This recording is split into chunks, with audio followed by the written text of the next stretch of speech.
ಸ್ನೇಹಿತರೆ, welcome back to our YouTube channel. ಇವತ್ತಿನ ವಿಡಿಯೋದಲ್ಲಿ ರಿವ್ಯಾಲ್ಯೂಯೇಷನ್ ಅಂದ್ರೇನು, ಅದ್ರ ಫೀಸ್, ಡೆಡ್ಲೈನ್ಸ್, ಟಿಪ್ಸ್ ಎಲ್ಲಾನು ತಿಳಿಸ್ಕೊಡ್ತೀವಿ. ನಿನ್ನೆ ರಿವ್ಯಾಲ್ಯೂಯೇಷನ್ ಸ್ಕೀಮ್ ಬಿಟ್ಟಿದ್ದಾರೆ. ಬ್ಯುಸಿ ಶೆಡ್ಯೂಲಿಂದ ನಾನು ನಿನ್ನೆ ವಿಡಿಯೋ ಮಾಡೋಕ್ಕಾಗಲಿಲ್ಲ. ನಿಮಗೆಲ್ಲ ರಿವ್ಯಾಲ್ಯೂಯೇಷನ್ ಬಗ್ಗೆ ಪೂರ್ತಿ ಎಕ್ಸ್ಪ್ಲೈನ್ ಮಾಡ್ತೀನಿ. ಫಸ್ಟ್ ಸೆಮ್ ಸ್ಟೂಡೆಂಟ್ಸ್ ಆಗಿರೋದ್ರಿಂದ ರಿವ್ಯಾಲ್ಯೂಯೇಷನ್ ಅಂದರೆ ಏನು ಅನ್ನೋದು ನಾನು ನಿಮ್ಗೆ ಫಸ್ಟ್ ಎಕ್ಸ್ಪ್ಲೈನ್ ಮಾಡಿಬಿಡ್ತೀನಿ. ರಿವ್ಯಾಲ್ಯೂಯೇಷನ್ ಅಂದರೆ ನಿಮ್ಮ ಆನ್ಸರ್ ಶೀಟ್ನ, ಅಂದರೆ ನಿಮ್ಮ ಆನ್ಸರ್ ಸ್ಕ್ರಿಪ್ಟ್ನ ಮತ್ತೆ ರೀಚೆಕ್ ಮಾಡ್ತಾರೆ. ಏನಾದರೂ ಅನ್ಚೆಕ್ಡ್ ಆನ್ಸರ್ ಇದೆಯಾ ಅಥವಾ ಇವ್ಯಾಲ್ಯೂಯೇಷನ್ ಮಿಸ್ಟೇಕ್ಸ್ ಏನಾದ್ರು ಇದೆಯಾ ಅಂತ ನೋಡ್ತಾರೆ. ಇಫ್ ಏನಾದ್ರು ಆ ಥರ ಮಿಸ್ಟೇಕ್ಸ್ ಇದ್ದರೆ ನಿಮ್ಮ ಮಾರ್ಕ್ಸ್ ಕೊಟ್ಟು ಅದನ್ನು ಟೋಟಲ್ ರಿಸಲ್ಟ್ ಆಗಿ ಫೈನಲ್ ಆಗಿ ಮಾರ್ಕ್ ಮಾಡ್ತಾರೆ. ಮತ್ತೆ ಎಷ್ಟೊಂದು ಜನ ಸ್ಟೂಡೆಂಟ್ಸ್ ಕೇಳ್ತಾ ಇದ್ರು, ಈ ರಿವ್ಯಾಲ್ಯೂಯೇಷನ್ ಹಾಕಬೇಕಾ, ಪ್ರೋಸೆಸ್ ಹೇಗಿರುತ್ತೆ ಅಂತ. ಸೊ ಸ್ಟೂಡೆಂಟ್ಸ್, ರಿವ್ಯಾಲ್ಯೂಯೇಷನ್ ಪ್ರೋಸೆಸ್ ಏನಿರಲ್ಲ, ನೀವು first revaluation with photo copy ಹಾಕಿ. ರಿವ್ಯಾಲ್ಯೂಯೇಷನ್ ಪ್ರೋಸೆಸ್ ಹೇಗೆ ಅಂತ ಈಗ ಹೇಳ್ತೀನಿ ಸ್ಟೂಡೆಂಟ್ಸ್. ಈಗ ಇಫ್ ನಿಮಗೆ 100ಗೆ 80 ಮಾರ್ಕ್ಸ್ ಬಂದಿದೆ ಅಂತ ತಿಳ್ಕೊಳ್ಳಿ. ಈಗ ನಿಮಗೆ ಅದು ಮಾರ್ಕ್ಸ್ ಸ್ಯಾಟಿಸ್ಫೈ ಆಗ್ತಿಲ್ಲ. ನಿಮ್ಮ ಪ್ರಕಾರ ನೀವು ಇನ್ನೂ ಜಾಸ್ತಿ ಬರ್ದಿದ್ದೀರಾ, ನಿಮ್ಗೆ ಇನ್ನೂ ಬೇಕಾಗಿರುತ್ತೆ. ಸೊ ನೀವು ರಿವ್ಯಾಲ್ಯೂಯೇಷನ್ ಹಾಕಿದಾಗ ನಿಮ್ಮ ಆನ್ಸರ್ ಸ್ಕ್ರಿಪ್ಟ್ ರೀಚೆಕ್ ಆಗುತ್ತೆ.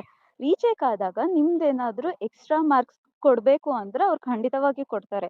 ಎಕ್ಸಾಂಪಲ್, ನಿಮ್ಗೆ ಇನ್ನೂ 5 ಮಾರ್ಕ್ಸ್ ಎಕ್ಸ್ಟ್ರಾ ಕೊಡಬೇಕಿತ್ತು, ಬಟ್ ಅವ್ರು ಕೊಟ್ಟಿಲ್ಲ ಅಂದರೆ ಅಲ್ಲಿ 5 ಮಾರ್ಕ್ಸ್ ಹಾಕಿ ನಿಮಗೆ ಕೊಡ್ತಾರೆ. ಮತ್ತು ಟೋಟಲ್ ಲಾಸ್ಟ್ ಫೈನಲ್ ರಿಸಲ್ಟ್ ಆಗಿ ನಿಮಗೆ 85 ಬರುತ್ತೆ 100ಗೆ.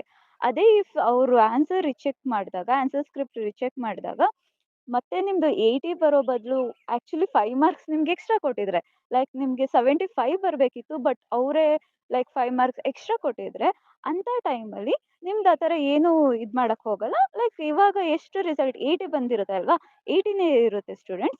ಯಾವುದೇ ಕಾರಣಕ್ಕೂ ಡಿಕ್ರೀಸ್ ಆಗಲ್ಲ. ನಿಮ್ದೇನಾದರೂ ಈಗ ಇನ್ಕ್ರೀಸ್ ಆಗೋದಿದ್ರೆ ಮಾತ್ರ ಇನ್ಕ್ರೀಸ್ ಆಗುತ್ತೆ, ಇಲ್ಲ ಅಂದರೆ ಇವಾಗ ಇರೋ ಮಾರ್ಕ್ಸೇ ಇರುತ್ತೆ ಸ್ಟೂಡೆಂಟ್ಸ್. ಇದೇ ರಿವ್ಯಾಲ್ಯೂಯೇಷನ್ ಪ್ರೋಸೆಸ್. ನೀವು ರಿವ್ಯಾಲ್ಯೂಯೇಷನ್ ಹಾಕಿದಾಗ ಫೋಟೋ ಕಾಪಿ ಮಿಸ್ ಮಾಡಬೇಡಿ. ಬಿಕಾಸ್ ಬರೀ ರಿವ್ಯಾಲ್ಯೂಯೇಷನ್ ಹಾಕಿದಾಗ ಹ್ಯಾಸ್ ನೆಗ್ಲೆಕ್ಟ್ ಆಗಿ ಮಾಡ್ಬೋದು. ಸೊ ನೀವು ವಿತ್ ಫೋಟೋ ಕಾಪಿ ಹಾಕಿದಾಗ ಬೆಸ್ಟ್ ಬೇಗ ನಿಮ್ಮದು ಆನ್ಸರ್ ಸ್ಕ್ರಿಪ್ಟ್ ರೀಚೆಕ್ ಮಾಡ್ತಾರೆ. ಸೊ ನೀವು ರಿವ್ಯಾಲ್ಯೂಯೇಷನ್ ಹಾಕಿದಾಗ ವಿತ್ ಫೋಟೋ ಕಾಪಿ ಹಾಕಿ ಸ್ಟೂಡೆಂಟ್ಸ್. ಮತ್ತು ನೀವು ರಿವ್ಯಾಲ್ಯೂಯೇಷನ್ ನಿಮ್ಮ ಕಾಲೇಜ್ ಅಡ್ಮಿಷನ್ ಬ್ಲಾಕಲ್ಲಿ ಹಾಕ್ಬೋದು, ಇಲ್ಲ ವೆಬ್ಸೈಟ್ www.vtu.ac.in ನೀವು ಅಪ್ಲೈ ಮಾಡ್ಬೋದು. ಈಗ ರಿವ್ಯಾಲ್ಯೂಯೇಷನ್ಗೆ ಟಿಪ್ಸ್ ಅಂತ ನಾನು ನಿಮಗೆ ವಿಡಿಯೋ ಸ್ಟಾರ್ಟಿಂಗಲ್ಲೇ ಹೇಳಿದೆ. ಟಿಪ್ಸ್ ಏನಂದರೆ ಸ್ಟೂಡೆಂಟ್ಸ್, ನೀವು ಇವಾಗ ರಿವ್ಯಾಲ್ಯೂಯೇಷನ್ ಹಾಕ್ತಿದ್ದೀರ ಅಂದರೆ ಬ್ಲೈಂಡ್ಲಿ ಹಾಕಕ್ಕೆ ಹೋಗಬೇಡಿ. ಹಾಗೆ ನಿಮಗೆ ಕಾನ್ಫಿಡೆನ್ಸ್ ಇದ್ದರೆ ಮಾತ್ರ ಹಾಕಿ ಸ್ಟೂಡೆಂಟ್ಸ್. ಬೇರೆಯವ್ರು ಈಗ ನಮ್ಮ ಫ್ರೆಂಡ್ಸ್ ಹಾಕ್ತಿದ್ದಾರೆ ಸೊ ನಾನು ಹಾಕೋಣ ಆ ಥರ ಎಲ್ಲ ಥಿಂಕ್ ಮಾಡಬೇಡಿ.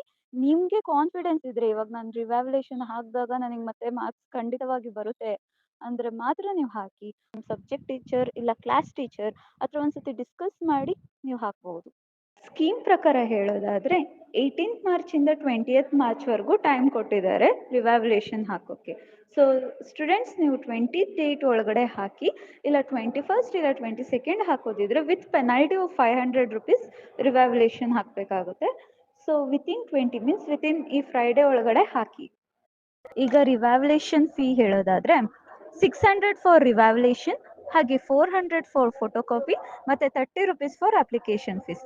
ಹಾಗಿದ್ರೆ ಟೋಟಲ್ 1030 ರುಪೀಸ್ ಆಗುತ್ತೆ ಸ್ಟೂಡೆಂಟ್ಸ್. ಮತ್ತು ಫೋಟೋ ಕಾಪಿ ಆಪ್ಷನಲ್, ನಿಮಗೆ ಬೇಕಿದ್ರೆ ಹಾಕ್ಬೋದು, ಇಲ್ಲಾಂದರೆ ಬೇಡ. ವಿತೌಟ್ ಫೋಟೋ ಕಾಪಿ ಅಂದರೆ 630 ಆಗುತ್ತೆ ಸ್ಟೂಡೆಂಟ್ಸ್. ಏನಾದರೂ ಡೌಟ್ ಇದ್ದರೆ ಪ್ಲೀಸ್ ಕಮೆಂಟ್ ಬಾಕ್ಸಲ್ಲಿ ಕಮೆಂಟ್ ಮಾಡಿ. ಮತ್ತೆ ಮುಂದಿನ ವಿಡಿಯೋದ್ರಲ್ಲಿ ಸಿಗೋಣ. ಬಾಯ್ ಸ್ಟೂಡೆಂಟ್ಸ್.